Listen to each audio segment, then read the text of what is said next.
Hey, what's up, guys? Welcome back to Buckets and Bibles. So, I want to talk about the eclipse in 2017 and the signs and the stars that came after that, and the eclipse of 2024. Um, I'll give you my point of view on all that and just ideas that I have. These are just ideas. Some of this stuff is, you know, it's described in the Bible or prophesied about being able to see that, like Revelations 12 talks about the sign with the woman that's given birth, with the sun at her head and the moon at her feet, and then the dragon or serpent is coming up, and and it's got a crown. So that's that's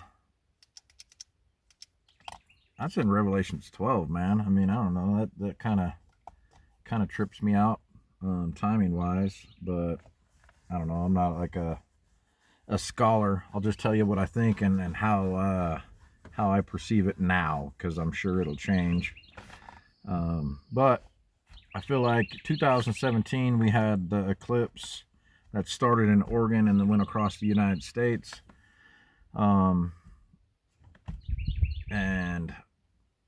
about a month after that, in September, we had the sign in the heavens with the stars aligning. And I don't know if you guys ever looked into that, but like for all of that to align I mean, it's like some 150 years, every 150 years, part of it will align, I think is what it was. And it's such a rarity that all of the pieces fell in the way they were I can't, for me, I don't believe that it wasn't a sign. I do believe that was the sign that was prophesied in Revelations 12. um, like, no man knows the day or the hour, but we are to watch. I'm not scared. It's like this world has so much evil in it, and I'm sick of it. But it's also not my job to go around deciding what people's punishments are. I've done stuff like that in the past, and between me and the world, we're probably fine. But that ain't my job. That ain't my job to decide what people get or don't get. Um, so it's a tough one for me to sit back and be patient. Um, but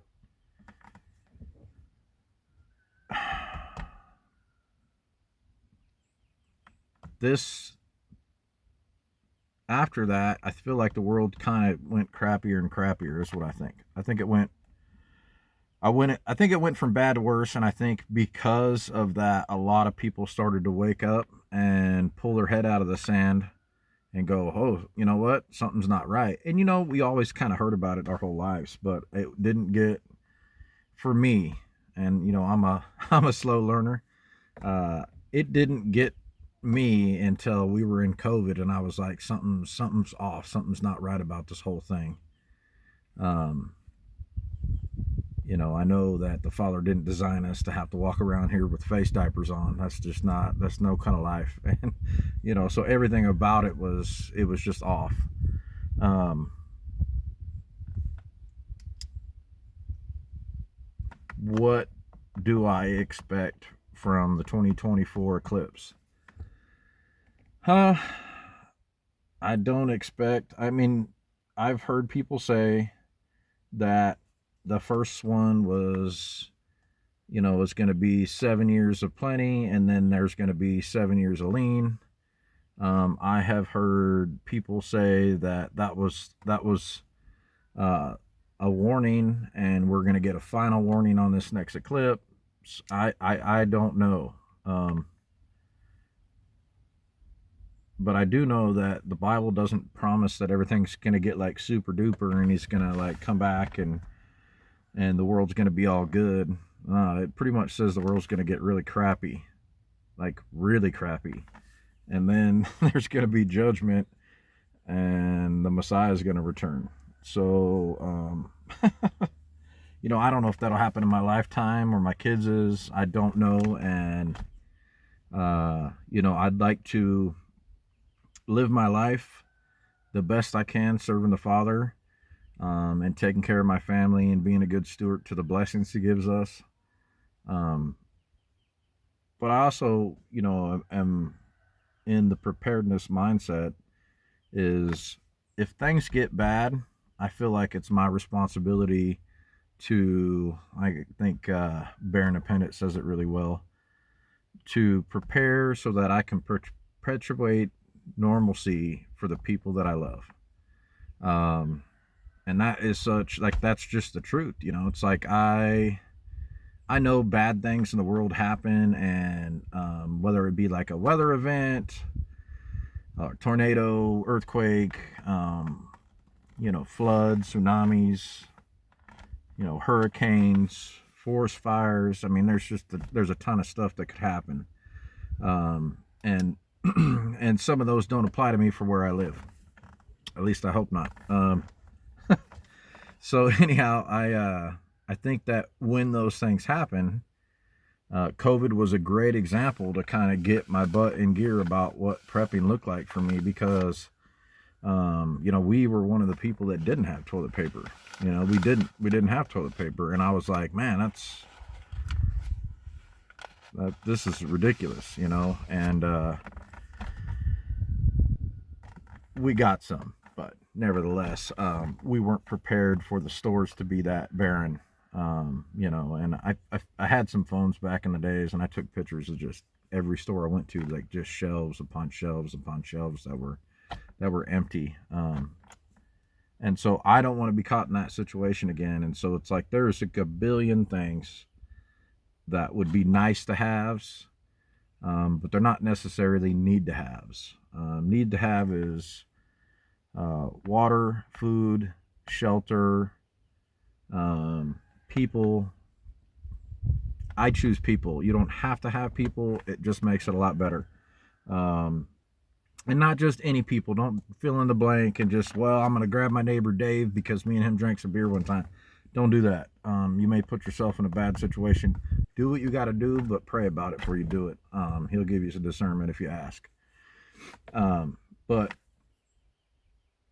people, and then medical, medical and long-term medical. Refuge Medical got a wound care bucket that is great if you've got like big burns or large wounds, and you've got to treat it daily. I think that bucket will like treat somebody for like 30 days, which is huge, because infection's like a big thing. And so like, well, medical, there's all kinds of stuff that you need. So if you need, and I'm not going to teach a whole shit ton on prepping. I'll share with you my mindset on this. If you want to do a preparedness video on what all those things look like, go to Baron Appendit and go on his playlist and look up the Prepper Classroom, because he freaking kills it.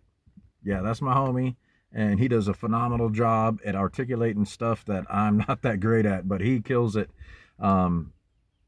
If he was selling that, I would tell you to buy it. That's how good it is. I wouldn't even care how much. And I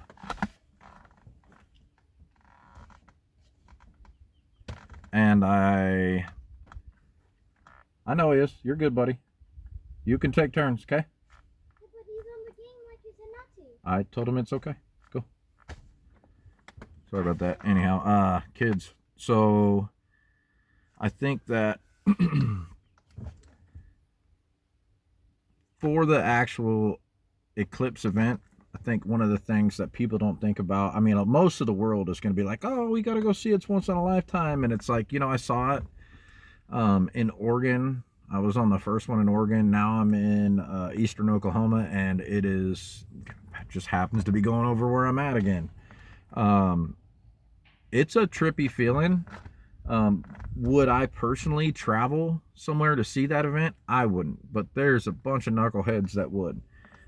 Grateful for me. I don't know that it's even good. I think it's going to be overcast or something during the eclipse here, but originally it wasn't. So a lot of the small towns got reporting, and it's on the news and everything. It's not nothing, no big secret, but a lot of the small towns that are in the line of the eclipse are expecting an influx from people all over the nation to come view this thing, and what does that look like? Well, it looks like if you're in a rural town that has, let's just say you have 5,000 people in your town, right? Let's just say you have 5,000 people or something like that. Let's say 25. There's 25,000 people in your town. That's not a tiny town, but it's not a huge town. Now, if you double or triple that number, and all the stores in the area are equipped with roughly 3 days worth of food for your area, well, most of the rural towns aren't doing shit. They're like, whatever, we'll sell some solar sunglasses, or we'll up our prices on our sodas or something like that at the convenience stores. They're not really doing a whole lot about it. They're not ordering extra fuel or nothing like that. So supply chain issues is going to be huge. And I think one of the things is if you don't get ahead of that, for me, well, let's jump back a little bit. Don't be where the problem is. For me, a whole influx of people, that's a problem. So I'll stay home for the most part of it. I'm going to still work, do stuff like that. But I am going to make sure that my family doesn't have to go to town, because there'll be a bunch of people new in the area that I don't know, and I don't really want to know right now. If you're coming for the eclipse, I probably don't want to know you. Nothing personal. I'm just, it ain't that big a deal. Is it a sign of the times? Sure. Is it a huge deal that I need to travel and go, make a big event out of it? No, not even close. Not even close. It's like I see on the internet, people are expecting to get raptured out of here. I'm like, that shit ain't gonna happen. Sorry, man. That's BS. I don't believe in that. So don't be where the problem is, so stay out of it. So if I'm staying out of it, that means that I have to understand a couple things first. One is, make sure you get your provisions. The stores are going to run out of food when people start coming in and buying that are not from the area, because the stores are usually only handling the area that they're in. And if you live in a really small area, shit, and you got a grocery store and a couple of gas stations in town, even the Dollar General, whatever you got, they're going to run out of crap that people mostly use. They're going to run out of diapers. They're going to run out of wipes. They're going to run out of snacks, sodas, cases of water. They're going to run out of all the basic stuff that people get. Toilet paper. Toilet paper. My youngest son, when he was learning how to speak, he said it French, like with a French accent like that. He said toilet paper. Yeah, that's why I said that. But yeah, so like the basic shit that you're going to get in your stores, they're going to run out of quick, because most everybody eats the same stuff. I'm not saying that everybody eats the same stuff. Like, there's a lot of people out there that eat pork and all that kind of crap. And, I don't eat all that. I keep a biblical diet, and that's that. So get your provisions. For me, I want at least 2 weeks worth of stuff at the house. Not that it's a 2-week event, but maybe a couple days before and maybe a couple days after. We'll see. People could make it a mini vacay and stay a few days, or travel through, or people that are traveling along the path afterwards of the eclipse. So get all the stuff you need way prior to. If you can do it a week ahead of time, you're probably going to be in good shape. If you wait till like the day before or a couple days before, it may be already going out, because local people are going to stock up just like anybody else. I mean, people aren't dumb, and they don't have to be a prepper to understand that, hey, let's get our stuff before it's freaking gone, because all these people coming to town. Basic information. This isn't like some kind of big secret to the world. And if you don't think that way, you need to learn how to think and see differently. Brother Saw does a wonderful job at teaching on his Patreon channel and YouTube channel about how to look and how to see, and he teaches some fundamental ideas that I think anybody could benefit from, because perspective is a lot of what people miss. Anyhow,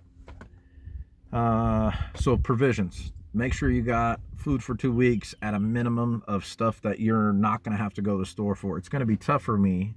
Hashtag camper life in a tiny fridge, because we drink milk. We go through a gallon about every day or two. And I think that there's not enough space for me to store it. So I'm just going to plan on going to the store. And if we run out, we run out. I'll probably get some powdered milk. And I know some people don't like that shit. It don't matter to me. I'm not eating a bowl of cereal with it. And if I had to, I would. I just use it for my coffee, basically. So get your provisions. Water is huge. If the water goes out because of strain on the system, you better have backup water. I've got an IBC tote. I'm going to have cases of water. And then I also have filtration water. I have water that I can filter. I have way to filter water that's not even here. So that's my thing, is because I could do without food for a little while, but water is a it's mandatory. So that's one of them. And then the other thing was people, man. If you got people that you trust around your family, around yourself, have people around. Have people around in case people get weird, hang out, fellowship, do some Bible stuff, fire up a fire and hang out. I'm not saying shit's gonna happen, but if you feel led to, freaking have some people around, man. And like I said, it's not mandatory for me. I am a people person, so I can people super hard every day for probably 2 weeks, and then I'll get burned out and need some alone time. But I can people super hard 24/7. So yeah, it's kind of I don't know, it's just my style. I like people around. I like hanging out, talking. I like interesting conversations.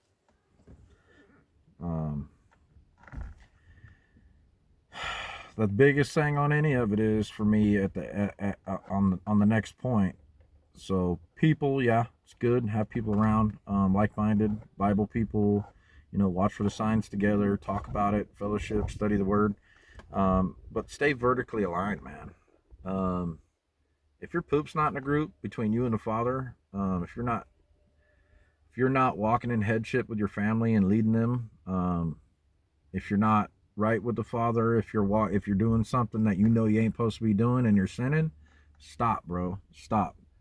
We'll talk about sin on another video, because I think a lot of people get wrapped up around the axles on what they think sin is, or not even having a thought of what it is. But we'll talk about that in another video.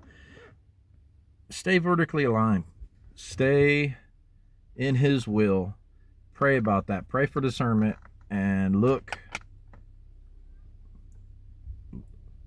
to Him for discernment in the times that we're in. Ask Him for discernment and wisdom. Be patient. Don't be demanding an answer and looking for a sign, because you're not going to get more than what we get.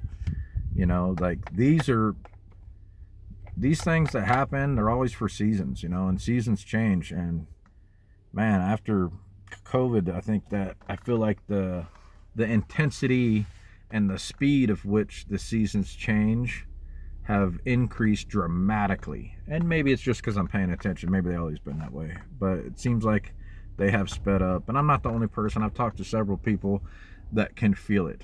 So if you know, and if you feel the intensity of these things building up, you're not alone. And it's real. And so be vigilant about your prayer life, about staying in the Word. Be grounded in His doctrine and not man-made shit. If you have a question, man, about the Bible, about any of that, I am not super good, but I at least know a dude or two or three or a bunch that I can ask the question. So put a comment in there if you got a question. If not, subscribe, share this with somebody you like, and hit that like button. I appreciate it. Thanks, guys.